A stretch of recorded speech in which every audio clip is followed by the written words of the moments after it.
Esto es lo que hay actualmente del molino. Si tiramos cuadrantes, tenemos esto.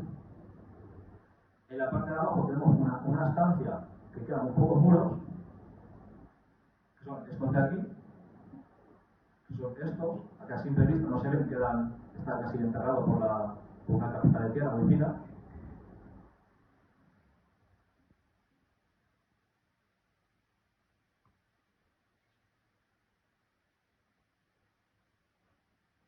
En la parte superior, la parte más occidental, tenemos una estancia, esto es una estancia, esto visto desde el propio río.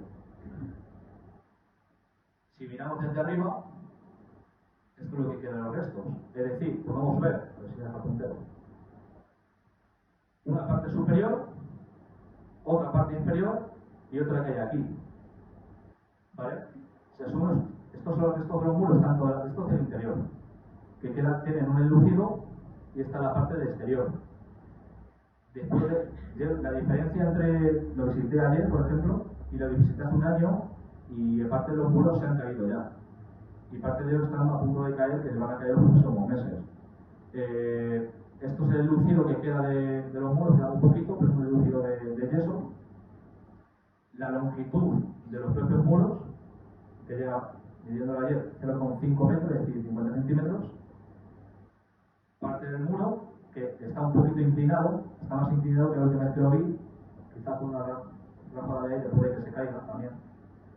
Y otra vez visto desde arriba, vemos esto de aquí, que si hacemos un estudio arqueológico de esto, que os he señalado de los estratos, vemos lo siguiente. Vemos dos sillares, bien marcados, vemos una acumulación de tejas y vemos una acumulación de piedras. ¿Esto qué quiere decir? Que la estancia tuvo varios pisos, es decir, un inferior se cayó, otro superior que se volvió a caer y luego otro, que aquí hay más tejas, que se volvió a caer. El último piso ya se volvió a hundirse. Esto es lo que nos indica un perfil aprovechando de la rotura. En la parte inferior, dobles, y bueno, esto es una punta de flecha que nos utilizamos detector de metales, evidentemente con permiso de la Junta para ello.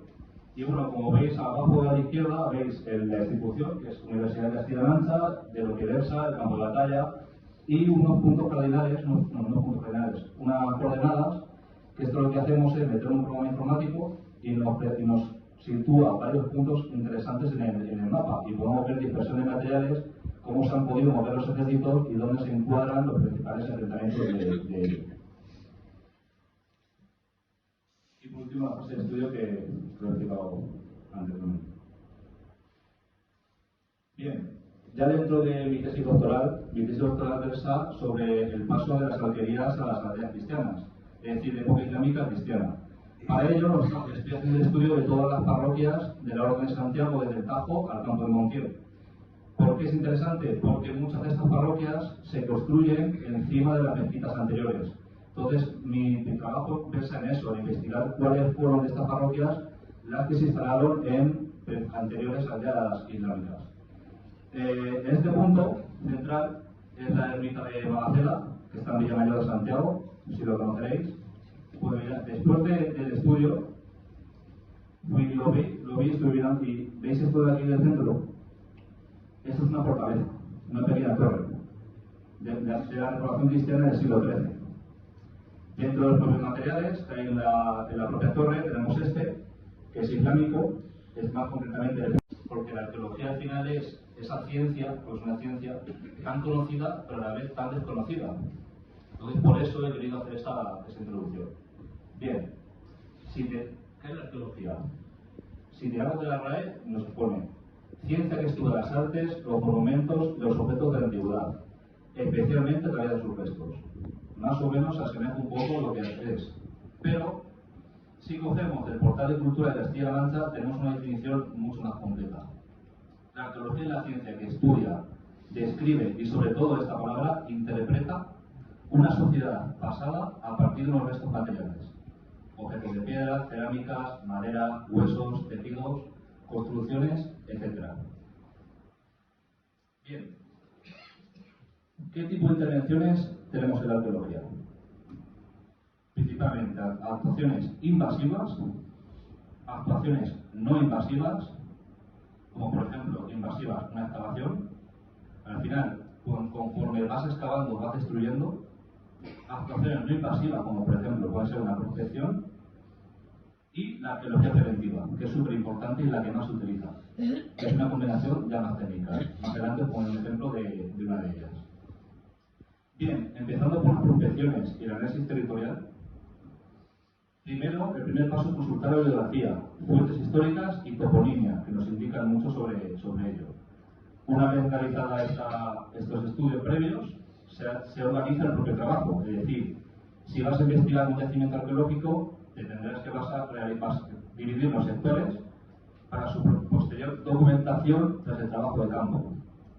Recogida o no de materiales. Una vez que se recogen los materiales, al final tienes que llevar los estudios pertinentes posteriores para poder luego entregarlos a los museos correspondientes. En este caso, si hay un yacimiento en la provincia de Toledo, en este caso el pueblo, los materiales suelen entregarse al Museo Provincial, que está en Toledo, y así sucesivamente. 3. El propio trabajo de campo, que engloba la prospección extensiva e intensiva.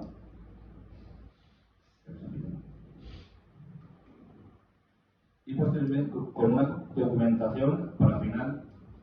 Yo, por ejemplo, el otro día estoy realizando la tesis doctoral, me tocó ir a Uclés, Tarancón y toda esa zona. Si una vez que voy no documento bien, me va a tocar volver otra vez. Y en el caso de una excavación arqueológica, más todavía, porque al final vas borrando ese registro. Y por último, una fase de estudio que se suele llevar a cabo, por ejemplo, en las universidades, con estudio de materiales, interpretación de unidades estratigráficas, estudios murarios, una vez documentados, etc. Bien. Entonces, al final, lo que tenemos que hacer es una documentación exhaustiva del proceso de excavación. Todas las unidades estratigráficas que nos salgan tienen que documentarse. Se documenta todas estas unidades, ya sean depósitos naturales o antrópicos. Cuando se habéis dado cuenta, las casas que están abandonadas, al paso de un año, al final se queda como una capita de tierra. Pasan los años, otra capita más grande. Otro año, destrucción. Otro año, así hasta que desaparece. Pues eso queda todo registrado a través de esos estratos, unidades estratigráficas que, por ejemplo, pueden ser naturales, es decir, una destrucción natural con el paso del tiempo, o antrópico, es decir, que la gente utiliza una estancia como basurero. Al final, echan escombros en una habitación. Eso es antrópico. Bien, la base de todo esto, los principios de estratigrafía arqueológica de Harris, que nos permite hacer una relación de unidades estratigráficas. Por ejemplo, esto es de una excavación que realicé en Ruidera, una morra de la Edad del Bronce, una pequeña fortaleza, y tuve que hacer un estudio estratigráfico de los perfiles de la excavación. Por ejemplo, vemos V003, que es unidad estratigráfica 003, y los principios estratigráficos nos dicen que lo que está encima es más antiguo que lo que está debajo. No siempre. Pero eso es uno de los principios. Por ejemplo, la parte más baja, la unidad 005, es el nivel geológico. La V006 es un vertido antrópico. Nos encontramos todo tipo de conchas, es decir, lo utilizamos como basurero de la estancia. En este caso, por ejemplo, no encontramos ningún tipo de suelo, pero un sondeo que hicimos a 4-5 metros más al occidente, a poner una foto, ahí sí encontramos un nivel de suelo lleno de yeso. Bien, ¿cómo podemos flechar las unidades? Mediante la cerámica. La cerámica es un fósil guía. Un fósil guía nos quiere decir que a través de la tipología de cerámica que tenemos podemos flechar un estrato. ¿Vale? Por ejemplo, hay cerámicas que te indican periodo almohade. El periodo almohade comprende solo un periodo de tiempo muy concreto. Si encontramos varias cerámicas almohades en una misma unidad, quiere decir que esa unidad estratigráfica es de ese periodo. No siempre porque suele haber mezclas, pero casi siempre suele ocurrir, se puede flechar fácilmente. Vamos retirando los escombros, nos encontramos un cuerpo humano con una hoz al lado, y coincidía el corte del cráneo con esa hoz, es decir, lo asesinaron, lo tiraron al basurero y lo cubrieron otra vez. Este año las actuaciones han realizado el homenaje, hemos estado retirando todos esos escombros y aparece la bóveda del primer piso de la estancia. Además, hemos estado excavando parte interior de la propia torre, en el cual se hace acceso a las cocinas o una escalera que daba a los salones del castillo. También en la propia iglesia, como veis, está muy destruida, la cabecera está en esta parte de abajo y estos son los pies. En este caso se han realizado con la ayuda de los alumnos de la Universidad de Castilla-La Mancha que vienen a aprender la teología todos los veranos. Una parte general, están los obreros de la parte izquierda, excavando también el pórtico, que no quedan solo los cimientos. Y, para sorpresa nuestra, y también como se cita en los libros de visita de la Orden de Santiago, a finales del siglo XV se construye una tabona dentro de la propia iglesia. Es más, los visitadores de la Orden de Santiago se quejan de que están dando misa y al lado está la mula dando vueltas moliendo el trigo. Y quedaba por los restos de la propia madera que sustentaba esa piedra de moler. Y también un muerto. Al final, cuando vamos levantando los niveles de relleno o nivelaciones, te aparecen muertos. En este caso, ahora os enseñaré un modelo fotogramétrico que os explicaré también lo que es, con más detalle de este tipo de enterramientos que hemos encontrado ya tres. Hemos encontrado también un bebé dentro de la propia iglesia.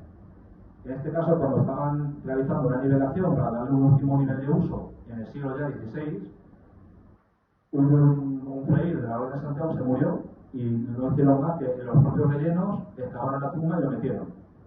La propia construcción. Como si ahora mismo están haciendo una obra, se muere alguien, no tienen que enterrar allí y dicen, bueno, pues aquí levantamos tierra, lo enterramos y lo volvemos a cubrir. Esta también es el trabajo de este año, de los alumnos. Y para sorpresa de este año no se ve muy bien. Pero en la retirada de los escombros de la torre del homenaje salió la representación de una figura femenina entronizada. Está en la cara, no se aprecia muy bien, pero sí, tiene la corona. con una corona y aquí se ve un trono. Es algo inaudito porque no se ha sacado ningún castillo de toda la península. Y en el otro arco también empezó a salir otro dibujo que por desgracia no se conserva tan bien. Ahora mismo estamos en el laboratorio intentando pegar todas las piezas como si fuese un tipo de puzzle, pero todavía nos han faltado piezas porque al final es yeso y se ha desmoronado con el paso del tiempo y con todos los escombros que ha caído encima. Esta es la localización del grabado, en el propio arco, y la restauración posterior. Bueno, en este caso consolidación, que es una parte importante porque luego se va a reconstruir el arco. Entonces, al reconstruirse el arco, los obreros muchas veces cuando pasaban por allí lo tocaban, lo tiraban, lo gozaban con las carretillas y demás, tuvieron que taparlo. O la propia documentación. Esto veis aquí en la base de un horno, al lado de una puerta. ¿Qué nos dice la estratigrafía? Cuando cavamos, nos cruzamos los sedimentos del horno. Y encima una especie de suelo. ¿Qué hicieron? Tiraron el horno, dejaron solo la base, lo volvieron a cubrir y abrieron una puerta. ¿Qué pasa? Rompen la muralla. Esto quiere decir que cuando realizan esta puerta, el carácter defensivo de la fortaleza ya se había perdido. Es decir, ya en el siglo XVI. Y esto es las obras de acondicionamiento del castillo, por ejemplo, que al final recibimos visitas todas las semanas y tenemos que tener el castillo impoluto. En este caso están los alumnos de la universidad con los obreros del plan de empleo. Todos los años se hace un plan de empleo de 6 meses para restaurar el propio castillo. Bueno, y aquí incluso la tierra la tenemos que tirar para un lado, nosotros la tiramos montículo abajo. Y en este caso, al final cubre un camino que da la vuelta al castillo, que en el caso de que el castillo quede cerrado, la gente pueda visitarlo alrededor.